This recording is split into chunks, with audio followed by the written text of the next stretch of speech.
We already put our cleaner on here and you can see it's already starting to break this down. Look how easy that comes off just by touching it a little bit, let alone water. So I'm gonna give this about 5 more minutes to dwell and work on there.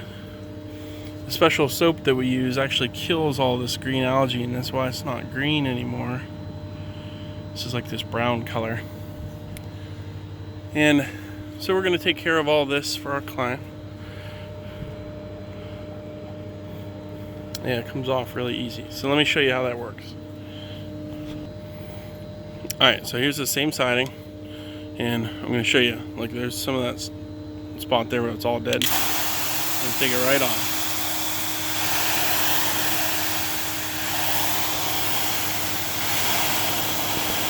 And the cleaner that we use, it dissolves cobwebs and little bug stuff, and it can even clean the glass.